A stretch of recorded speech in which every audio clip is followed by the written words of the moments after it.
লক্ষ্য করো এখানে আমরা লাভ ক্ষতির অন্য একটা অঙ্ক নিয়ে আলোচনা করব, যেখানে বলা আছে প্রতি মিটারে 125 টাকা দরে ক্রয় করে 150 টাকা দরে বিক্রয় করলে দোকানদারের 200 টাকা লাভ হয়। দোকানদার মোট কত মিটার কাপড় ক্রয় করেছিলেন? তাহলে সে দোকানদার হচ্ছে কাপড়, প্রতি মিটার কাপড় সে কিনছে হচ্ছে 125 টাকা দিয়ে, আর সে বিক্রি করছে 150 টাকায়।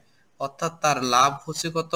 150 মাইনাস 125 ইকুয়ালস টু 25 টাকা তার লাভ হচ্ছে।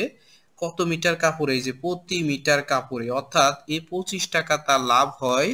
এই 25 টাকা লাভ হয় হচ্ছে 1 মিটার কাপড়ে, ঠিক আছে? তাহলে 25 টাকা লাভ হয় 1 মিটার কাপড়ে। 25 টাকা লাভ হয় 1 মিটার কাপড়ে। তো লক্ষ্য করো 25 টাকা আমার লাভ হবে যত মিটার কাপড়ে, 1 টাকা লাভ হবে আমার তার চেয়ে কম সংখ্যক কাপড়ে, ঠিক আছে? তাহলে সেক্ষেত্রে কি হবে? ভাগ হবে। উপরে হচ্ছে এখানে যে সংখ্যাটা থাকবে সেটা উপরে, আর এখানে যে সংখ্যাটা থাকবে সেটা হবে নিচে।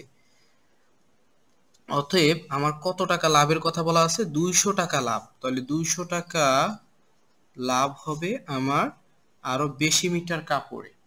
মানে 1 টাকা লাভ হয় যত মিটার কাপড়ে, 200 টাকা লাভ হবে আরো বেশি মিটার কাপড়ে। তাহলে বেশি হলে গুণ হবে, উপরেরটার সাথে গুণ হবে।